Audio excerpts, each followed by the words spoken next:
Bonjour à tous, Église Nantes-Pontreau. Est-ce que vous allez bien? Amen. On va danser pour le Roi des Rois. On va chanter pour le Seigneur des Seigneurs. On va acclamer et compter ses bienfaits. Oui, je suis un témoignage vivant. Dis à ton voisin, tu es un témoignage vivant. Amen. Allez, on chante.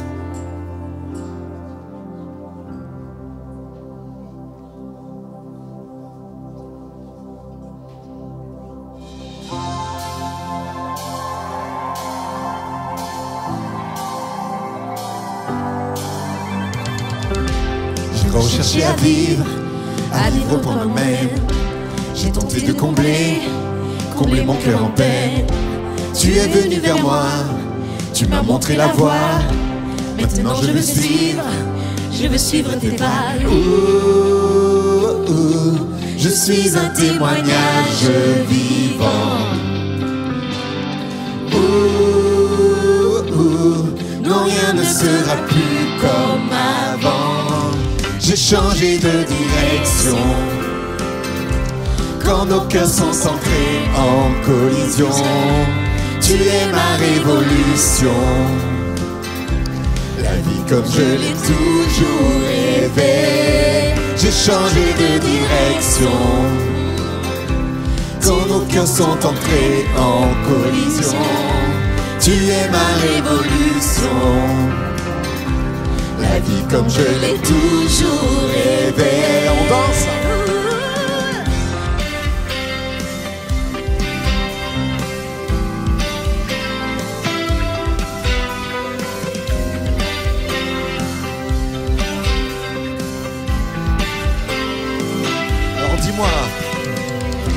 Alors dis-moi où fuirai-je loin de toi, quand ta parole de vie vit tout au fond de moi.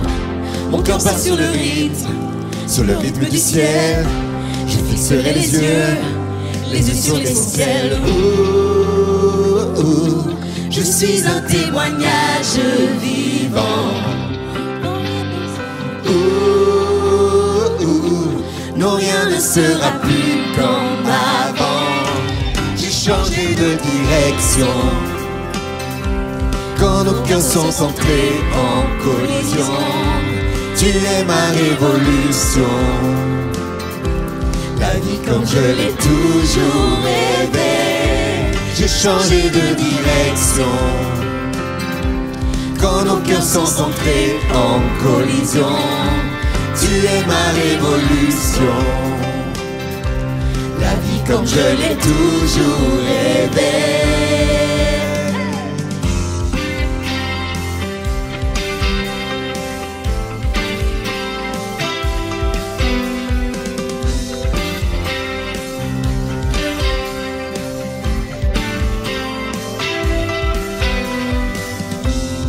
Est-ce qu'on peut acclamer notre roi? Amen.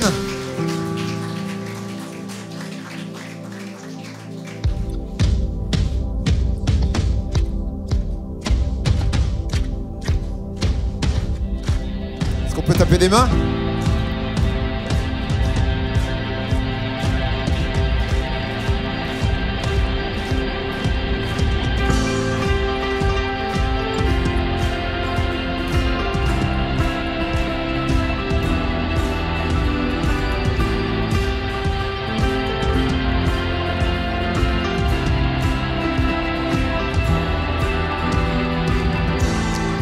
Amour parfait, tu t'es donné à la croix pour tout effacer de mes péchés. Tu t'es chargé sur le bois. C'est par ta grâce seule que je suis pardonné. C'est par ta grâce seule que tu m'as racheté. Oh, merci pour la croix, ton amour pour moi. Oh, ta grâce ne faillit pas.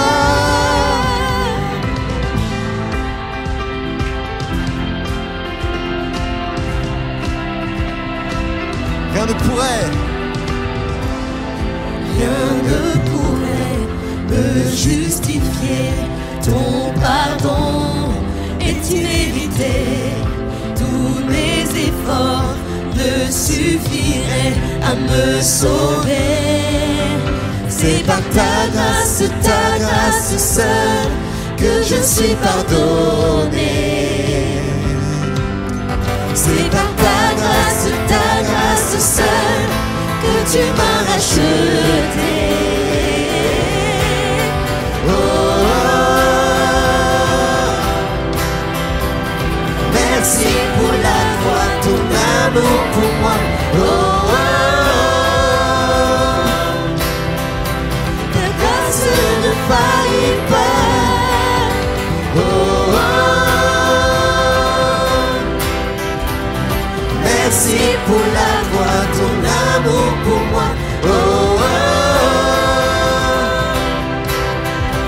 ta grâce ne faillit pas. Ta grâce justifie, ta grâce m'affranchit, ta grâce purifie, ta grâce m'offre la vie, ta grâce m'a sauvé, ta grâce m'a pardonné, ta grâce m'a comblé, ta grâce m'a libéré, ta grâce justifie, ta grâce m'affranchit, ta grâce purifie, ta grâce m'offre la vie, ta grâce m'a sauvé, ta grâce m'a pardonné, ta grâce m'a comblé, ta grâce m'a libéré, ta grâce justifie, ta grâce m'affranchit, ta grâce purifie, ta grâce m'offre la vie, ta grâce m'a sauvé, ta grâce m'a pardonné, ta grâce m'a comblé, ta grâce m'a libéré.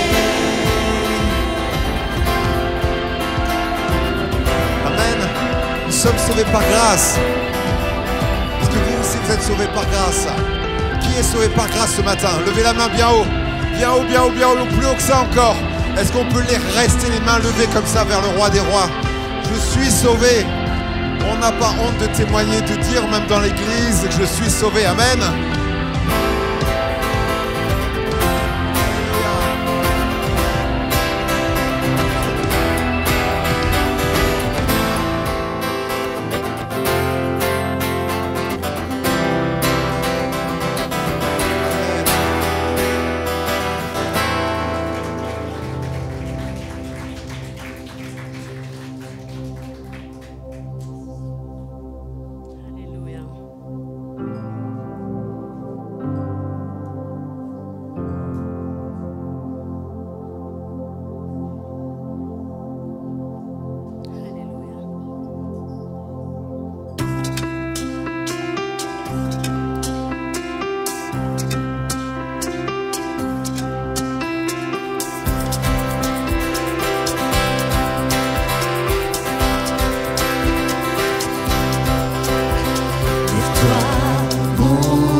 J'étais mort mais je suis passé de l'ombre à la lumière.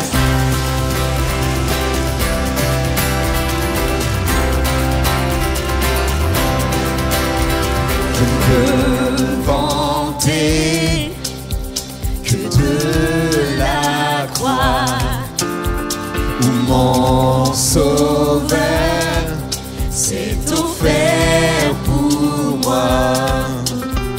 En lui mes craintes n'ont aucune emprise. Donc mort,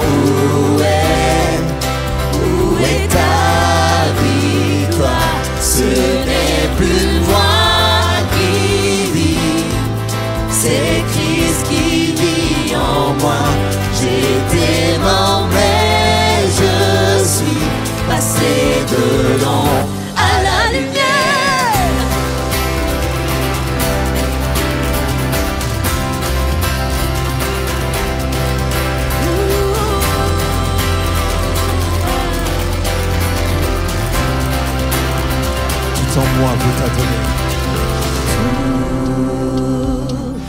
Tout en moi veut t'adorer.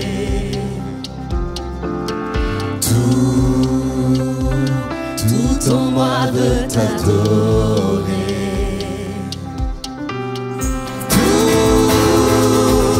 Tout en moi veut t'adorer.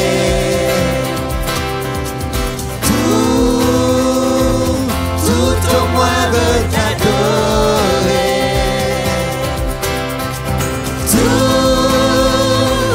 Tout en moi veut t'adorer.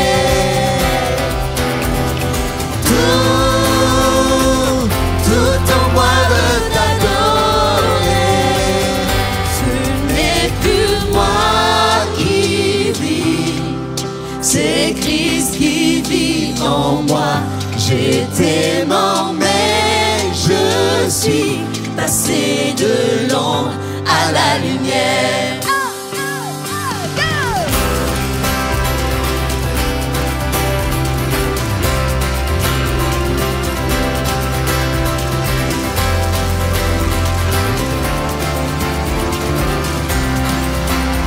Tout en moi.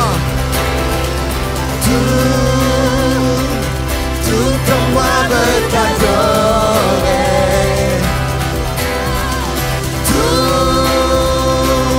Tout en moi veut t'adorer.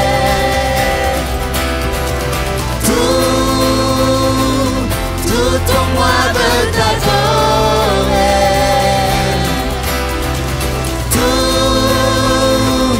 Tout en moi veut t'adorer. Amen. Tout en moi veut t'adorer, Seigneur. Amen. Nos cœurs sont ouverts au tien. Nous ne te cachons rien. Nous avons soif de toi ce matin.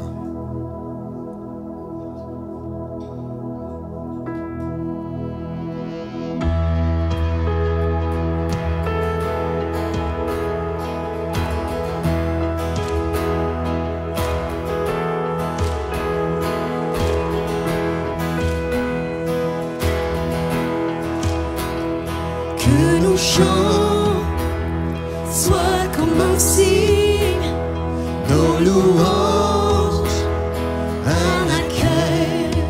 Nous sommes là pour toi. Nous sommes là pour toi. Que ton souffle vienne des cieux, nous remplir de ta vie. Nous sommes là pour toi. Amen. Nous sommes là pour toi. Nos cœurs sont ouverts. Nos cœurs sont ouverts au tien. Nous ne te cachons rien. Nous avons soif de toi. Car tu es le Dieu saint. Tout autre Dieu est vain. Oh, que ton feu descende. Que nos cris, Que nos cris soient comme un hymne. Que ton nom retentisse. Nous sommes là pour toi. Nous sommes là pour toi. avec force.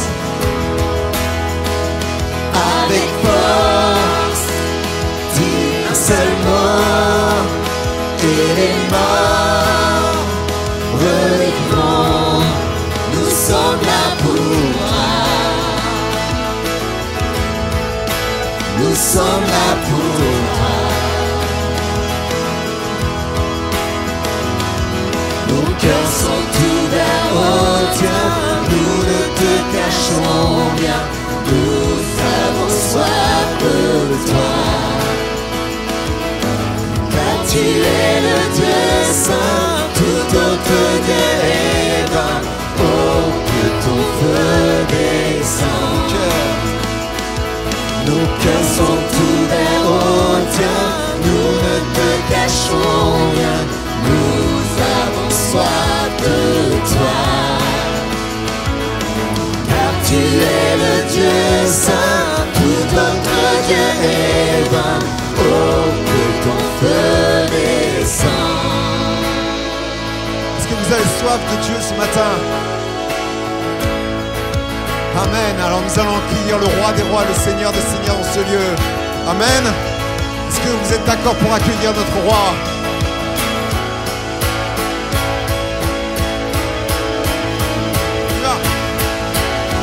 Seigneur, nous t'accueillons, Seigneur, nous t'accueillons, ô roi et Dieu d'amour, tu es le bienvenu.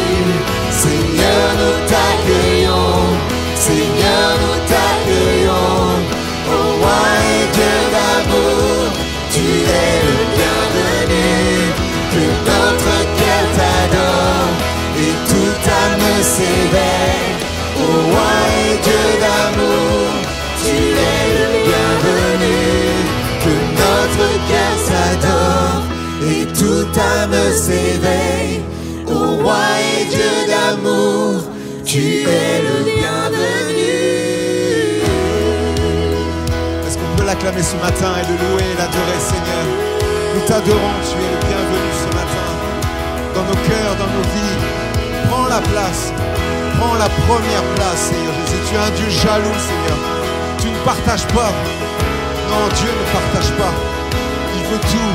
Il veut tout de ta vie. Amen.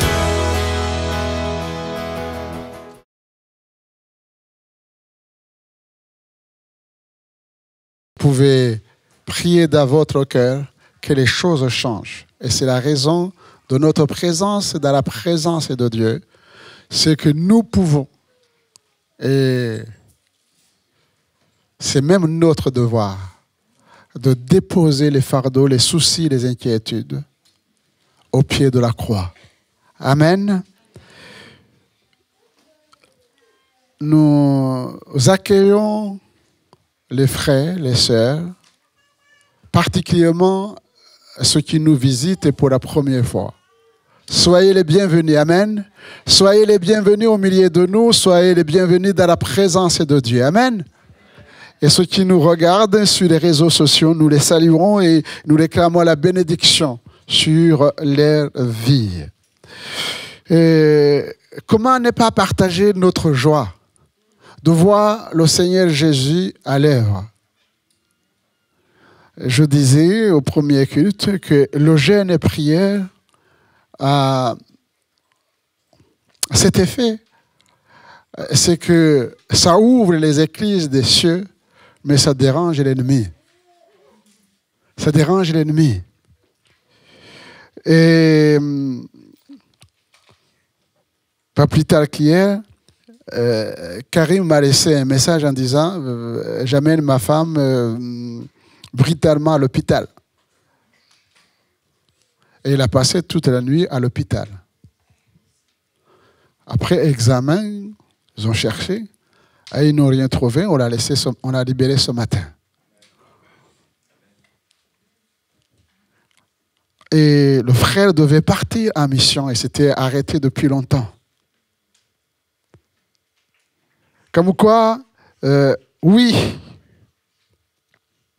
nous avons vécu des miracles, mais je pense que nous dérangeons aussi. Et le diable le fait savoir. Mais il est vaincu. Amen, il est vaincu. Il est vaincu. Ce n'est pas le moment de témoigner.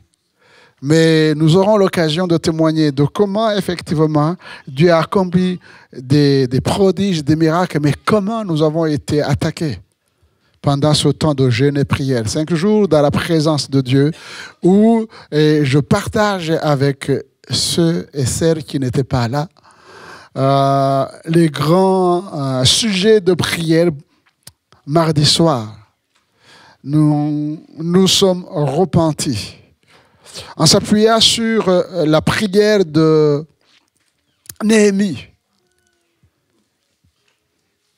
qui, en écoutant des mauvaises nouvelles, eh bien, il s'est rendu compte que lui-même, malgré son statut d'homme de Dieu, il a péché, que sa famille a péché, que son peuple a péché.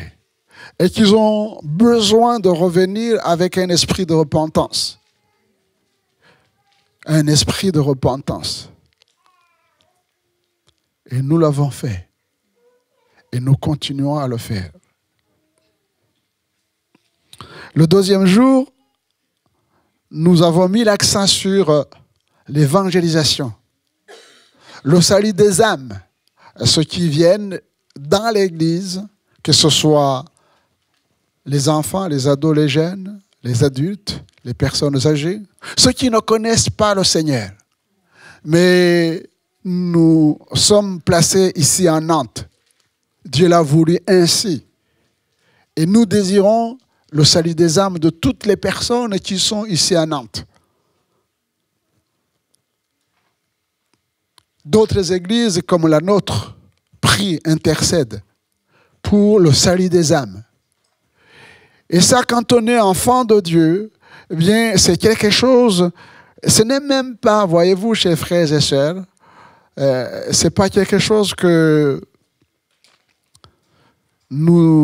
c'est pas une option. Voilà, c'est pas une option. L'évangélisation, le témoignage, c'est pas une option. Je sais qu'il y a certaines personnes qui n'aiment pas le mot obligation. Mais c'est une recommandation du Seigneur. C'est une obligation. Nous sommes sauvés pour servir. Après, l'Esprit de Dieu nous conduit comme il veut, mais nous sommes sauvés pour servir.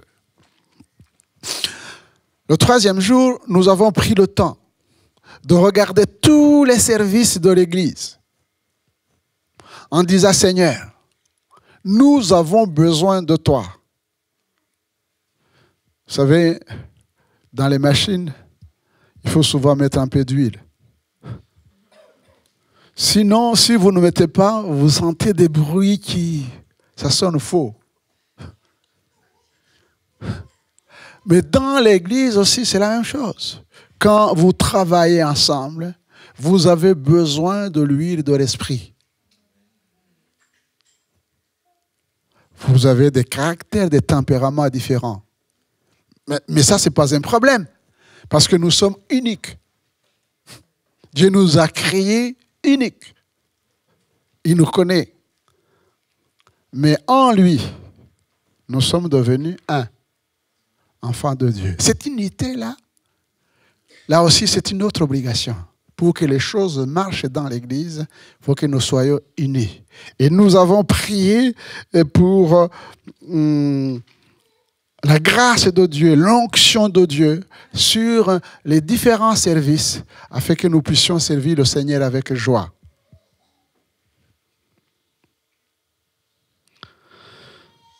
Le quatrième jour, nous avons prié pour la famille, parce que la famille est importante. Et j'ai rappelé que la famille a été la première à être attaquée, juste après la création. Regardez la zizanie que le diable a sémée entre deux personnes. Pourtant, deux personnes qui s'aiment, et deux personnes choisies par Dieu.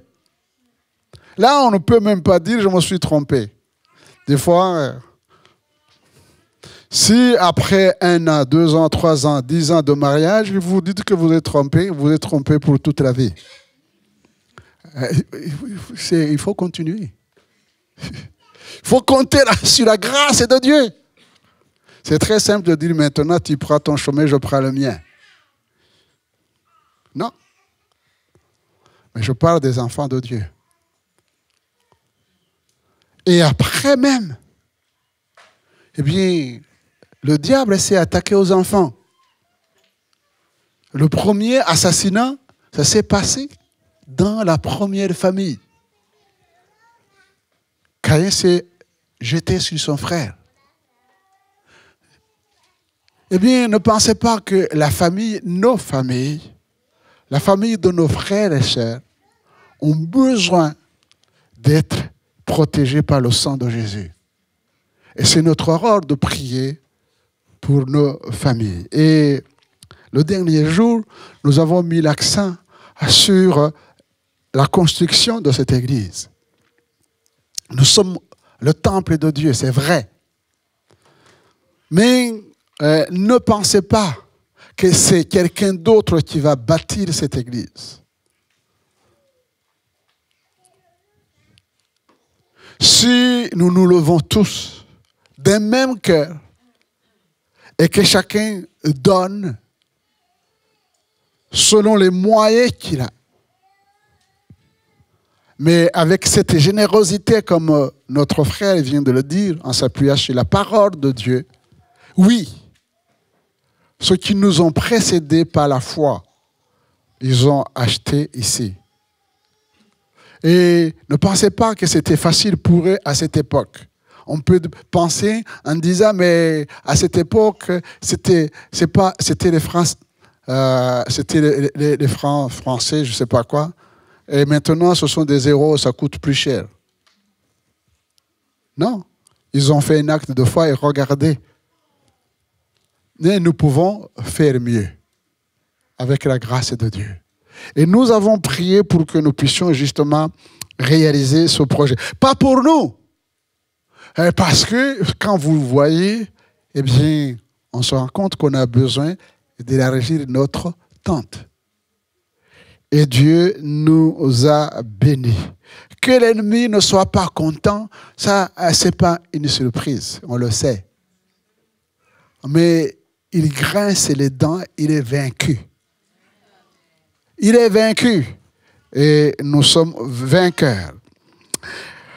Ce matin, j'aimerais que nous puissions réfléchir ensemble sur une pensée qu'on va trouver dans le livre des Actes des Apôtres, chapitre 3. Et nous allons lire ensemble ce texte. Vous pouvez suivre. Derrière moi, c'est affiché. Pierre et Jean montaient ensemble au temple à l'heure de la prière. C'était la 9e heure.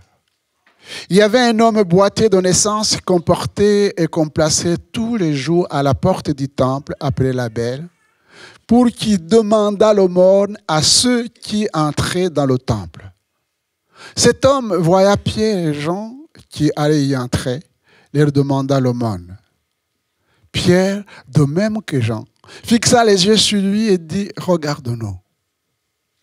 Et il regardait attentivement, s'attendant à recevoir de quelque chose. Alors Pierre lui dit « Je n'ai ni argent ni or, mais ce que j'ai, je te le donne. Au nom de Jésus-Christ de Nazareth, lève-toi et marche. » Et le prenant par la main droite, il le fit lever. Au même instant, ses pieds et ses chevilles devinrent fermes. D'un saut, il fit debout et il se mit à marcher. Il entra avec eux dans le temple, marchant, sautant et loin Dieu. Tout le monde le vit marchant et loin Dieu. Il reconnaissait que c'était celui qui était assis à la belle porte du temple pour demander l'aumône. Et il fut rempli d'étonnement et de surprise au sujet de ce qui lui était arrivé. Comme il ne quittait pas Pierre et Jean, tout le peuple, étonné, accourut vers eux au portique dit de Salomon. Pierre voya cela, dit au peuple, « Hommes israélites, pourquoi vous étonnez-vous de cela? Pourquoi avez-vous le regard fixé sur nous comme si c'était par notre propre puissance ou par notre piété que nous eussions fait marcher cet homme?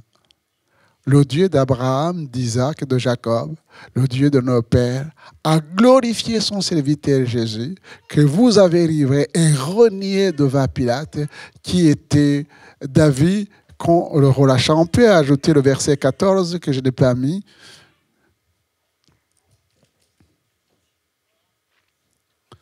Vous avez renié le saint et le juste, et vous avez demandé qu'on vous accordât la grâce et des ménétriers. Continuez. Vous avez fait mourir le prince de la vie que Dieu a ressuscité des morts. Nous en sommes témoins. Ce n'est pas la foi à son nom. Et c'est ça que je voudrais aussi ajouter.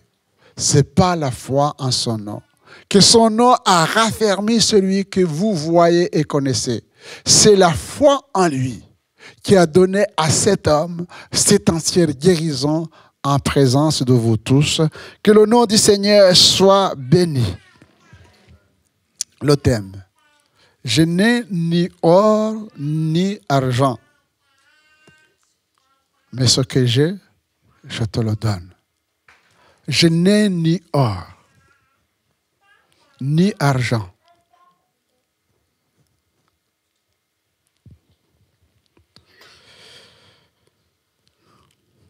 Et en préparant ce thème, eh bien,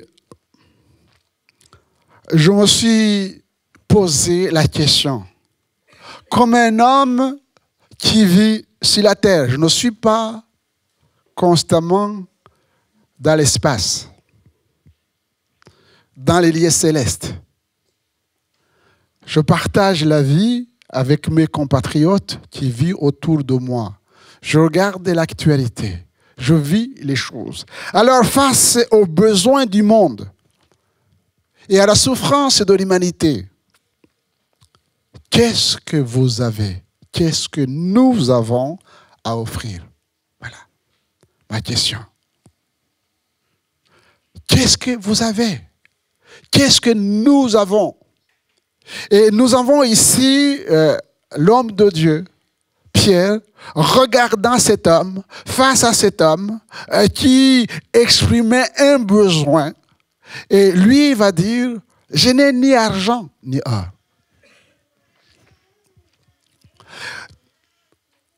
La semaine passée, j'ai parlé des dons spirituels. Et face à ce besoin, puisque ce n'est pas la première fois que Pierre et les autres disciples, y compris Jésus, entrent dans ce temple. Et probablement, peut-être que même Jésus a vu cet homme. Mais ce jour-là, poussé par l'Esprit de Dieu, Pierre va manifester une parole de foi. Et il va dire, je n'ai ni or ni argent, mais ce que j'ai, je te le donne. Au nom de Jésus-Christ de Nazareth, lève-toi et marche. Et ce boîtier est le symbole d'un monde en désarroi. Un monde en désarroi caractérisé par la déchéance physique, morale et spirituelle. Incapacité pour le boîtier d'entrer dans le temple à cause de son handicap, à cause du fait que la religion ne permettait pas à ces gens d'entrer dans le temple. Qui dit ne pas entrer dans le temple, c'est ne pas entrer dans la présence de Dieu. Ne pas entrer dans la présence de Dieu, à l'écoute de sa parole.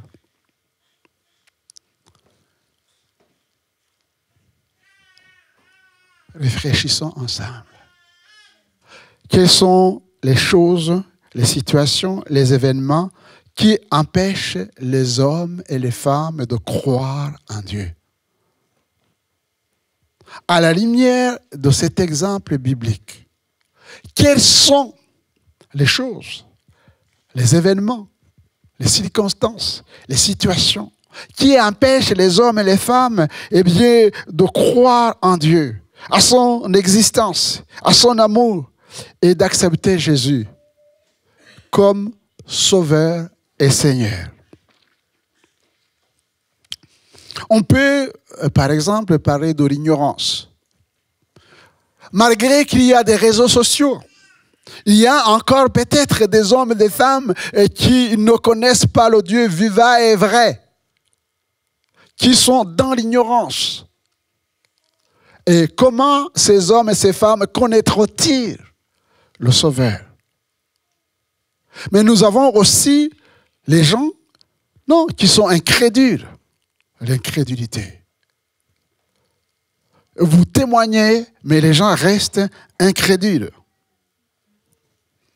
Vous avez aussi des hommes et des femmes qui entendent la parole de Dieu et qui aimeraient peut-être avancer, mais qui sont, j'allais dire, prisonniers de la séduction du monde, des plaisirs, des loisirs, et qui n'arrivent jamais à la connaissance de la vérité. Alors, que dit la Bible? Et c'est ça qui m'intéresse ce matin. Que dit la Bible? Face à ces situations-là, comment nous, en tant qu'enfants de Dieu, serviteurs, servantes de Dieu, nous pouvons nous appuyer sur la parole de Dieu, la pensée de Dieu, pour entrer pleinement dans notre ministère en tant que témoin de Jésus-Christ. Et je vous propose de voir les textes bibliques. Dans Matthieu chapitre 13, eh bien, nous voyons que le Seigneur met en évidence le cœur de l'homme. Et nous allons rester sur le cœur de l'homme. Un cœur qui est devenu insensible. Un cœur devenu insensible aux choses de Dieu. Car le cœur de ce peuple est devenu insensible. Voilà comment Matthieu décrit la situation. Ils ont endurci leurs oreilles, ils ont fermé leurs yeux. De peur qu'ils ne voient de leurs yeux, qui n'entendent de leurs oreilles, qui ne comprennent de leur cœur, qui ne se convertissent et que je les guérisse. Voilà. Voilà le constat posé par Matthieu. Un cœur devenu insensible. Nous ne sommes pas là pour juger parce que nous étions aussi parmi eux. Mais un jour, Dieu nous a fait grâce. Et c'est pourquoi nous sommes animés par justement l'amour de Dieu. Mais le constat est fait, les sensibilités d'un peuple par rapport aux choses de Dieu. Et pourtant, on voit que autour de nous, les hommes et les femmes cherchent le bien-être. Ils désirent être heureux, mais ils frappent à la mauvaise porte. Ils frappent à la mauvaise porte. Devenus insensibles. Certains même rejettent l'aide de Dieu. Ils pensent qu'ils sont capables, voilà, ils sont capables d'arriver au bonheur sans Dieu.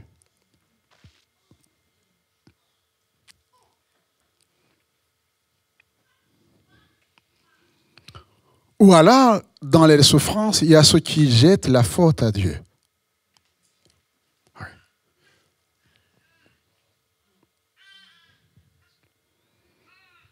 Ou d'accuser les autres.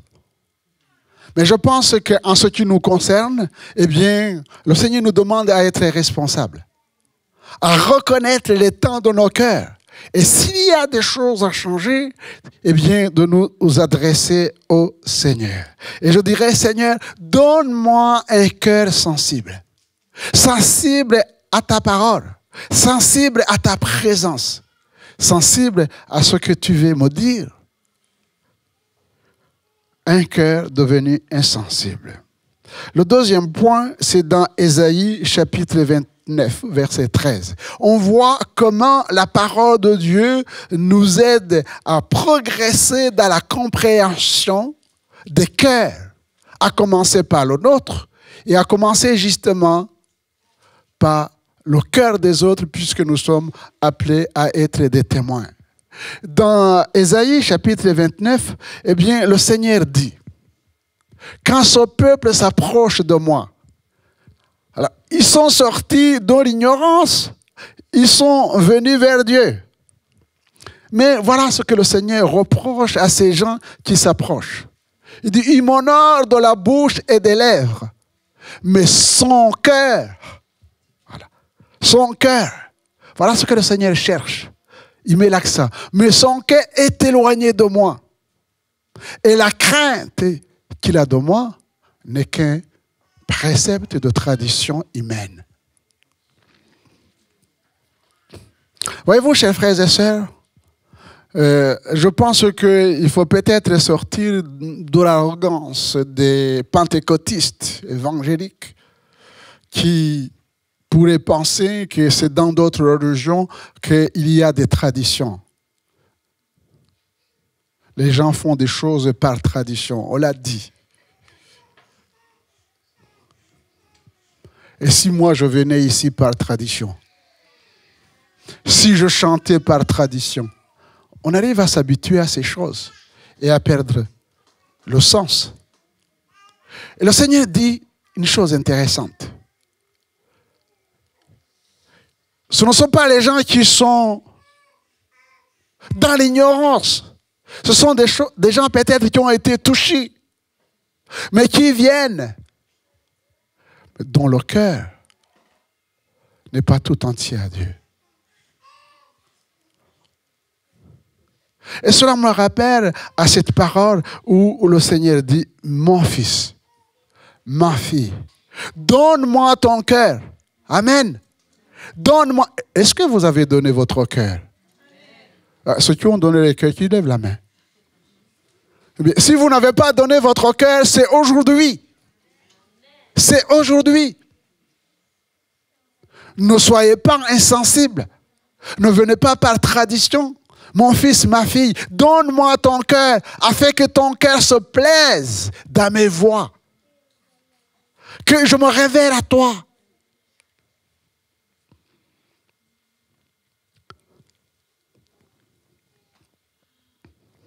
J'aime cette prière et je vous demande de méditer sur cette prière de David. David, c'est vraiment un homme de Dieu, malgré qu'il est comme nous. Mais à un moment donné de sa vie, il va dire ceci. Sonde-moi, ô Dieu. Sonde-moi, ô Dieu. Et connais mon cœur. Hier, je disais, il n'y a que Dieu seul qui connaît le cœur des hommes. Amen. Et c'est le seul à nous sonder. Alors il va prier en disant, ô Seigneur, sonde-moi et connais mon cœur. Regarde, éprouve-moi, connais mes pensées. Ah, qui est capable d'entre nous de maîtriser ses pensées? Et connais mes pensées. Regarde si je suis sur une bonne voie ou une mauvaise voie. Et si tu trouves que je suis sur une mauvaise voie, Seigneur, de grâce, conduis-moi sur la bonne voie. Voilà un homme, une femme qui ne cherche pas à marcher selon les traditions. Est-ce que vous aimez que Dieu porte ses regards sur vos vies? Ou vous avez peur? N'ayez pas peur. Parce que non seulement c'est un bon médecin, mais c'est un père qui cherche du bien pour chacun d'entre nous. L'autre catégorie est celle qui cherche le Seigneur d'un cœur pur.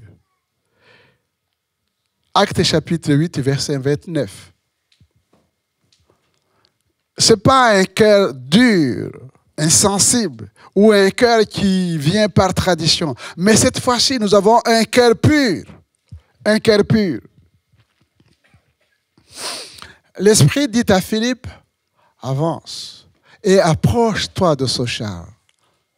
Philippe a couru et entendit l'Éthiopien qui lisait le prophète Ésaïe et lui dit, comprends-tu ce que tu lis? Il répondit, comment le pourrais-je si quelqu'un ne me guide? Et il invita Philippe à monter et à s'asseoir avec lui. Vous prendrez le temps de lire tout le texte. Eh bien, voici deux personnes. Philippe et l'eunuque éthiopien. Philippe, c'est un évangéliste. Il vient de connaître des moments magnifiques. Et Dieu l'a utilisé. Des malades, des boiteux, des démoniaques, il y a eu des guérisons, il y a eu des délivrances et plusieurs personnes se sont converties.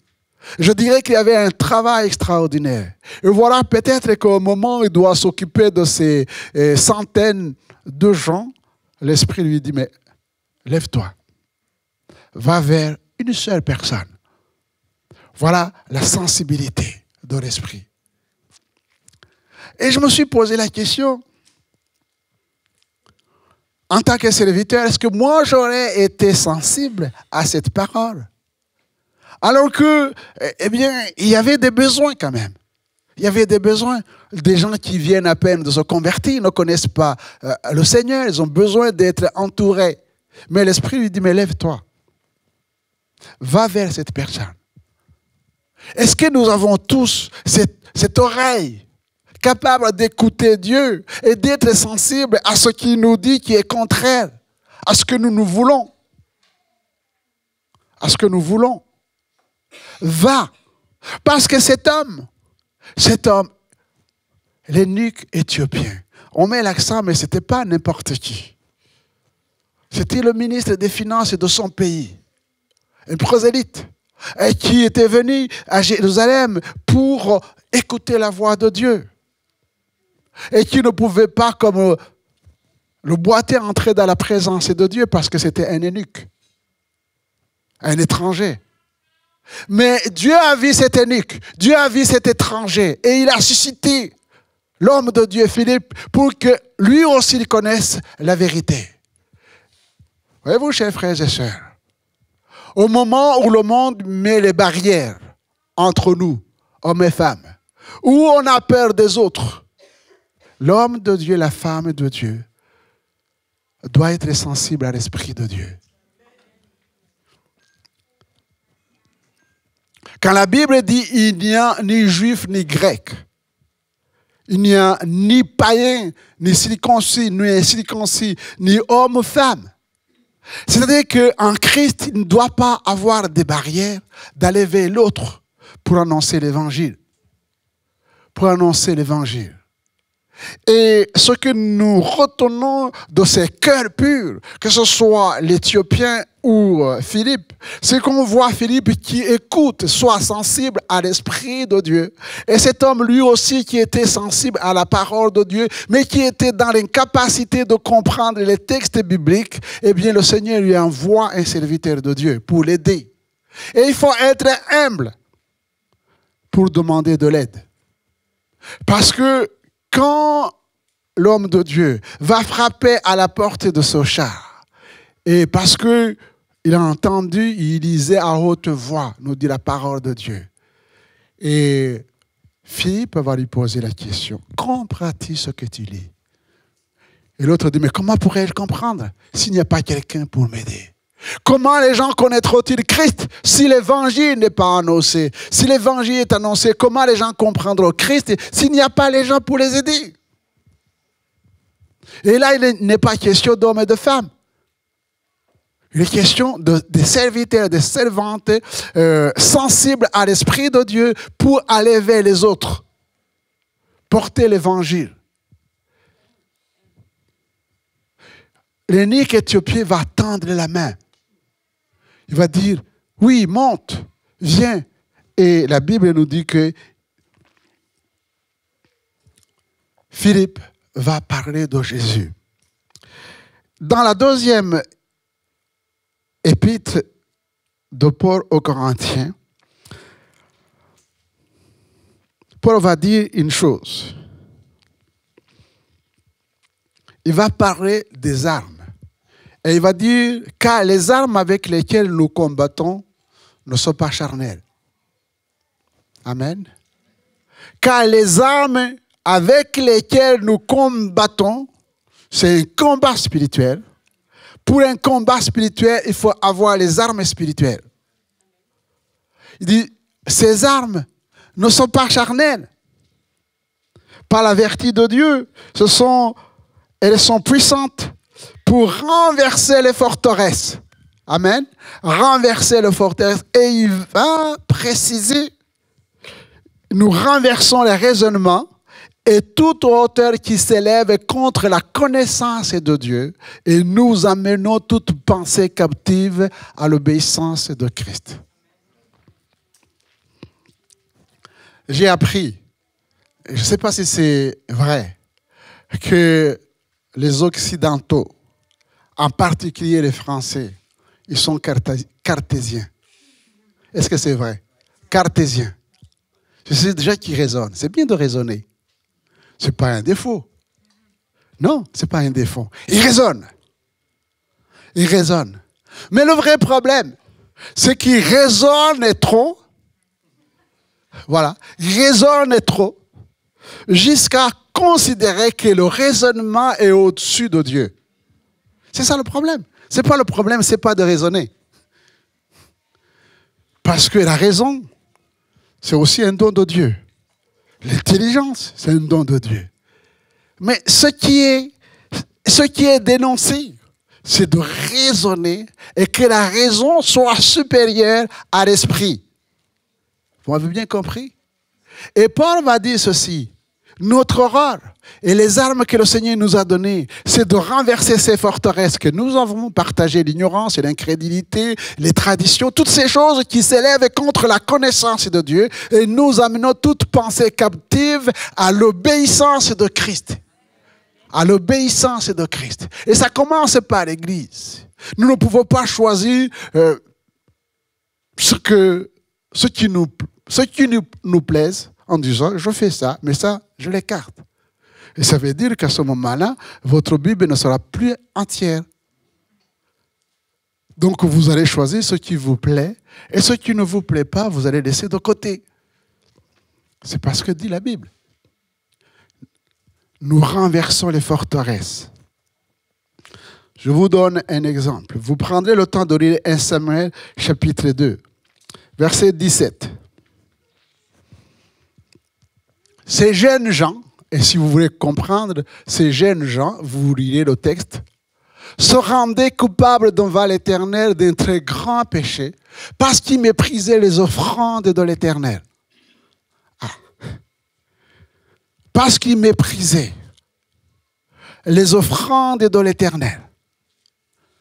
En tant que Lévites, sacrificateurs, eh bien, ils devaient servir le Seigneur selon la parole de Dieu. Mais la Bible nous dit que ces gens-là étaient déjà violents. Il y avait une violence.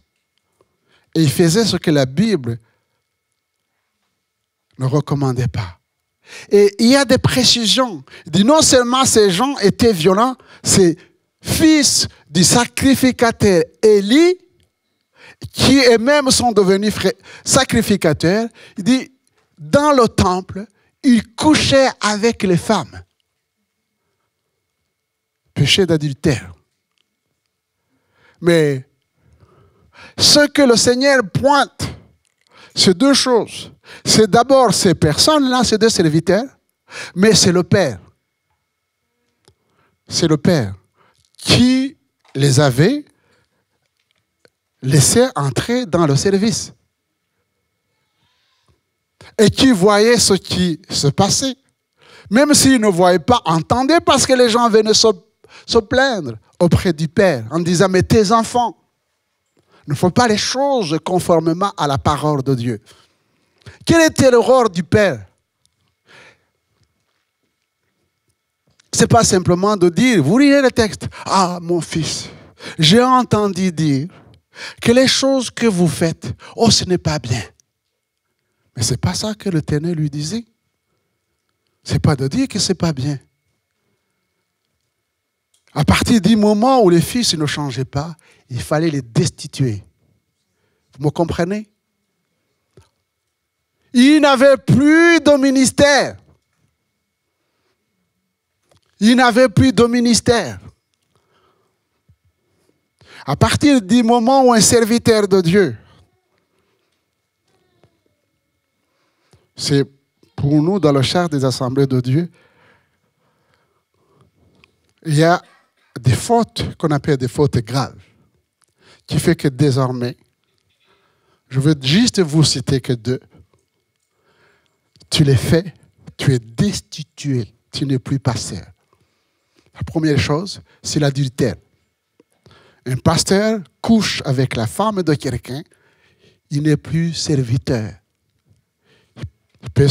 Il peut demander pardon, il va rester chrétien, mais il est destitué de ses fonctions pastorales. Deuxièmement, si je prends la caisse de l'église, je suis un voleur. Je suis destitué. Je prends la caisse de l'église. Et le trésorier dit, mais pasteur, tu as volé l'argent. Il appelle la région. Je suis tout de suite. Ce n'est même pas. Ils viennent, ils vérifient, ils voient que c'est vrai. Je me réponds, il dit, mais oui, oui, tu es pardonné, mais va dans les rangs. C'est dur, mais c'est comme ça. Élie, lui, mais c'est important. Vous lirez les textes. Élie n'a pas voulu faire la chose, c'est-à-dire venir non seulement conseiller, et si les enfants n'écoutaient pas parce qu'ils étaient adultes, eh bien il fallait les enlever de la fonction. Parce qu'à cause de cela, non seulement Élie va mourir, et les 2 fils vont mourir aussi. Et je ne parle pas maintenant de la mort physique, je peux aussi parler de la mort spirituelle. Quand voyez-vous, chers frères et sœurs, quand l'Esprit de Dieu dénonce quelque chose dans nos vies et que nous ne voulons pas enlever la chose, ça peut entraîner la mort spirituelle.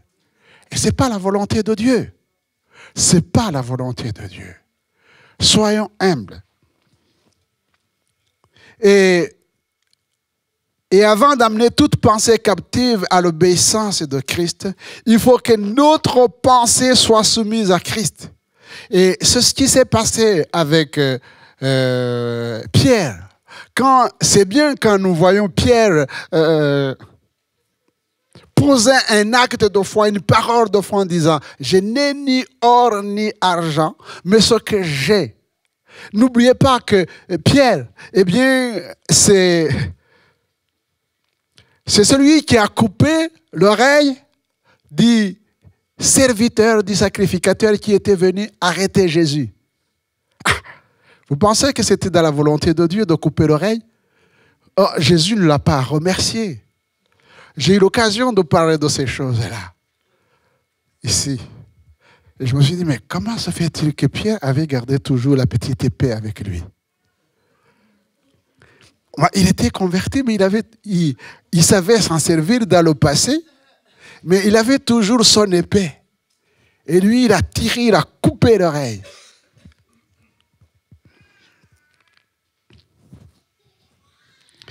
Et je me suis rappelé des